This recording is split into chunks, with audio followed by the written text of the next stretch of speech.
Hello friends, स्वागत है आपके अपने चैनल शिल्पीज किचन में। आज जो मैं रेसिपी बनाने जा रही हूँ वो हर घर में बनाई जाती है। बहुत ही इजी तरीके से बताऊंगी, बहुत ही कम समय में बताऊंगी। वीडियो को लास्ट तक जरूर देखिए। अगर आप मेरे चैनल पर नए हैं तो चैनल को सब्सक्राइब, आने वाले वीडियो के नोटिफिकेशन आपको मिलते रहे तो बेल आइकन, और वीडियो अच्छा लगे तो लाइक शेयर करना ना भूलें। चलिए आज की रेसिपी देख लेते हैं। आज की रेसिपी बनाने के लिए एक बड़े से बोल में हम ले लेंगे 2 गेहूं का आटा। आप इस रेसिपी को गेहूं के आटे से भी बना सकते हैं और मैदा से भी बना सकते हैं। अब इस गेहूं के आटे में आधा कप हम मैदा का मिक्स कर रहे हैं। साथ ही में मैंने आधा कप से भी कम यहाँ ले ली है सूजी। सूजी पूरी तरह से ऑप्शनल है। यहाँ 1 टीस्पून भरकर हमने ले लिया है बेकिंग पाउडर। अगर बेकिंग पाउडर नहीं है तो बेकिंग सोडा आप डबल कर दीजिए। इन चीज़ों को हम मिक्स करके साइड कर देते हैं। यहाँ मैंने ले लिया है एक मिक्सी का जार। अब इसमें मैं आधा कटोरी से थोड़ा सा ज़्यादा मैंने ले लिया है कुकिंग ऑयल। अनफ्लेवर्ड कोई भी कुकिंग ऑयल आप इसमें डाल सकते हैं। अब इस कुकिंग ऑयल में मैं डाल रही हूँ आधा टीस्पून के करीब नमक, आधा कप के समथिंग शुगर। आप यहाँ पर शुगर पाउडर का भी प्रयोग कर सकते हैं। अब इन तीनों चीज़ों को हम मिक्सी की जार को चलाकर मिक्स कर लेते हैं। देखिए, जब हम ऑयल और शुगर को मिक्स करेंगे तो इसकी कंसिस्टेंसी कुछ घी के जैसी, एकदम फ्लफी जैसी हो जाएगी। बस ऐसी ही कंसिस्टेंसी हमको चाहिए। अब हम इसमें डाल देते हैं आधा कप से भी थोड़ा सा कम मिल्क पाउडर। अगर मिल्क पाउडर नहीं है तो आप स्किप कर सकते हैं। अब इसको भी हम एक बार मिक्स कर लेते हैं। देखिए, इसकी कंसिस्टेंसी कुछ इस तरह से मक्खन की जैसी आपको दिखने लगेगी। हमें ऐसी ही कंसिस्टेंसी चाहिए। बहुत ही आसान तरीका है ये बिस्किट बनाने का। अब हमने ले लिया है अपना वही बाउल, और जो हमने मिक्सी के जार में मिक्सचर बनाकर रखा है वो इसमें पलट देंगे। जब हम मिक्सी का जार चलाते हैं तो ये हल्का सा गुनगुना जैसा हो जाता है। कोई बात नहीं, हम इसको बाद में बताएंगे ये हमें बाद में कैसे करना है। अगर आप मिक्सी के जार में नहीं करना चाहते तो कोई बात नहीं, आप इसको विस्कर से भी कर सकते हैं। अच्छे से मिक्स करना है, वो भी बिल्कुल हल्के हाथों से हमें करना है। हमें बिल्कुल भी टाइट हाथ इसमें नहीं करना है।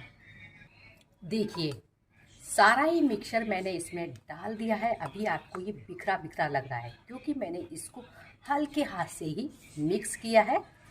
बहुत ज़्यादा टाइट हाथ से नहीं किया है क्योंकि ये स्पून से या स्पैचुला से इतने अच्छे से मिक्स नहीं होगा। इसलिए हमें इसमें हाथ का प्रयोग करना ही पड़ेगा। हर बार मैं बिस्किट का नई तरीके का बिस्किट लेके आती हूँ। ये बिल्कुल अलग तरीके का है। अब तक आपने मीठे बिस्किट खाए, लेकिन मीठे इस बार मैं बना रही हूँ हल्का सा नमकीन बिस्किट, वो भी जीरा वाला। अब यहाँ मैंने ले ली है आधा टेबल स्पून के करीब जीरा। इसमें हम जीरे का फ्लेवर देंगे। हल्का सा जीरा आप कूट लीजिए दरदरा, इससे इसका फ्लेवर बहुत ही उभर कर आएगा। अब मैंने इसमें डाल दिया है हाथ डालने से जो हमने मिक्सचर इसमें डाला है वो अच्छे से मिक्स होगा, वो स्पून से नहीं होगा। लेकिन हाथ भी हमें हल्के हाथ से ही इस तरह से मिक्स करना है और हल्का सा डो की कंसिस्टेंसी में लेके आना है, क्योंकि फिर इसमें डेलियाँ रह जाएंगी। अगर हाथ का प्रयोग नहीं करेंगे तो इसमें डेलियाँ रह जाती हैं। देखिए, मिक्सचर हमने अच्छे से मिक्स कर लिया है। ये देखिए, इसकी कंसिस्टेंसी कुछ इस तरह से होगी। बस ऐसी ही कंसिस्टेंसी होनी चाहिए क्योंकि ये हल्का हल्का अब भी बिखर रहा है। अब हमें क्या करना है, मैंने यहाँ ले लिया है थोड़ा सा दूध।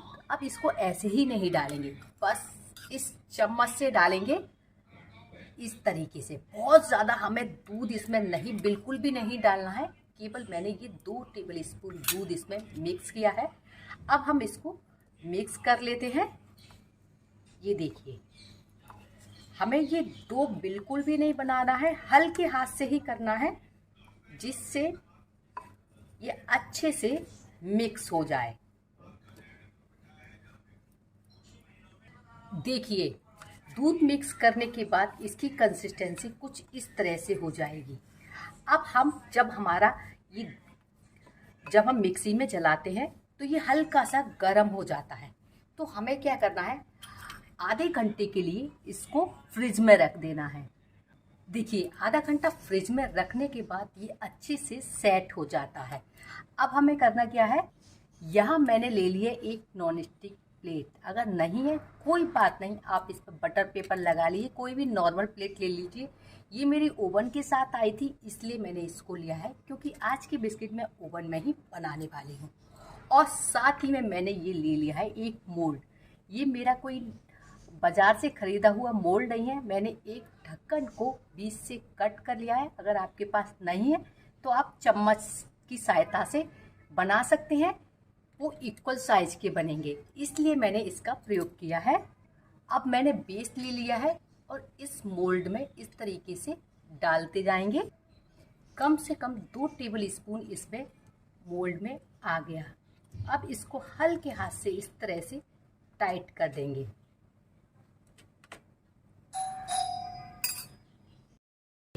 इसको फिर हम कर देते हैं ओवल शेप। ओवल शेप देने के लिए इसको हल्के हाथ से इस तरह से हमें दबाना पड़ेगा और इस तरह से करना पड़ेगा। ये अपने आप से ओवल शेप ले लेगा और आराम से इसको इस तरह से हटा दीजिए। ये देखिए, बड़े आराम से ये निकल जाता है, कोई भी प्रॉब्लम नहीं होती है। अगर आपको लग रहा है, ये देखिए मेरा मैंने ज़्यादा जल्दबाजी कर दी, ये टूट गया, कोई बात नहीं, हल्के हाथ से इसको इस तरह से प्रेस कर दीजिए और दबा दीजिए। ये एक ओवल शेप ले लेगा। देखिए, मैं आपको एक और बनाकर दिखा देती हूँ। मैंने इसको लड्डू की तरह बना लिया था। अब इसको इस तरह से इसमें दबा दीजिए। इस तरह से अच्छे से इसमें दबाना है, क्योंकि ये बिखरता है, एकदम डो की जैसा नहीं होता है, इसलिए।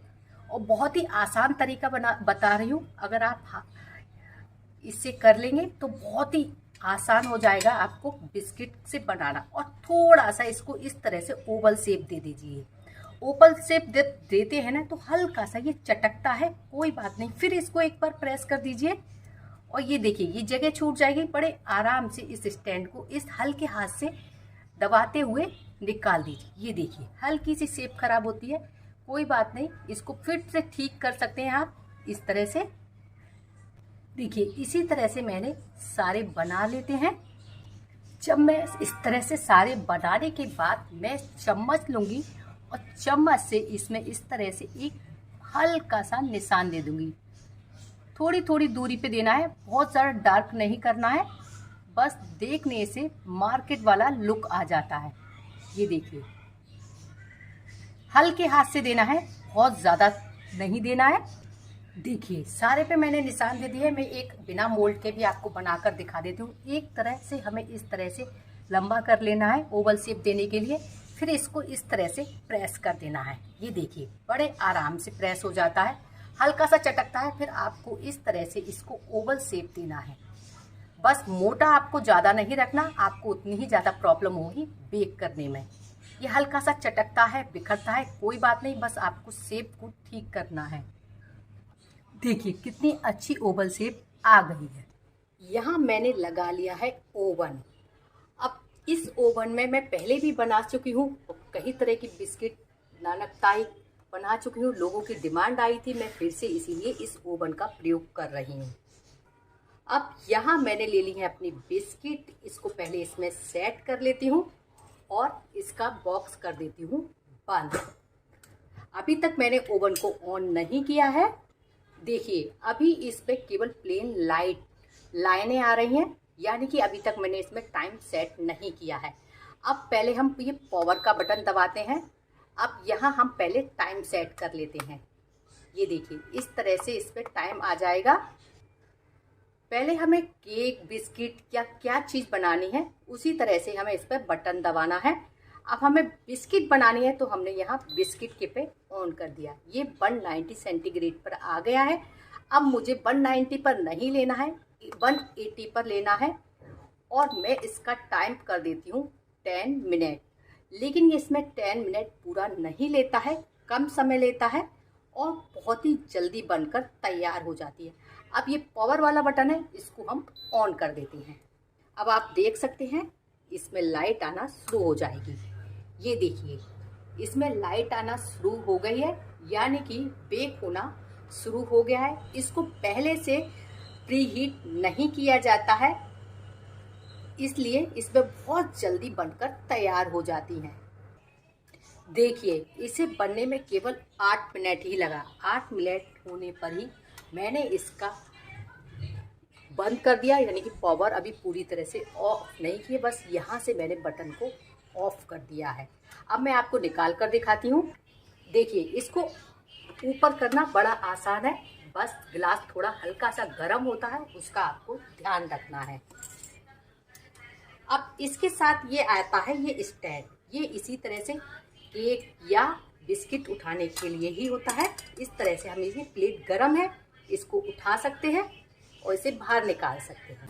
देखिए ये आ गई ओवन से बाहर, कितनी मस्त बनकर तैयार हुई हैं। क्योंकि ये मेरा नॉन स्टिक की प्लेट है तो मुझे इसमें पेपर लगाने की बिल्कुल भी ज़रूरत नहीं पड़ी है। मैं आपको दिखा सकती हूँ। ये देखिए कितने आराम से ये हट गई। मैंने इसको एक बार पलट भी दिया था, ये आप देख सकते हैं। मैं आपको अब ये सर्व करके दिखाती हूँ। देखिए आप इसका जो मैंने चम्मच से डिज़ाइन बनाया था वो उभरता हुआ देख सकते हैं, कितना मस्त। और मैं आपको इसकी क्रिस्पीनेस भी दिखा देती हूँ। देखिए आप इसकी क्रिस्पीनेस देख सकते हैं, लेकिन ये आप ठंडा होने के बाद ही आपको टच करना है, नहीं तो ये हाथ में टूटकर बिखर जाएगी। देखिए मैं तोड़कर भी दिखा देती हूँ। ये देखिए अंदर से कितनी क्रिस्पी बनी है, बिल्कुल मार्केट की तरह बनी है। आज की ये बिस्किट की रेसिपी आपको कैसी लगी कमेंट्स करके जरूर बताएं। मिलते हैं नई रेसिपी के साथ। Then good bye.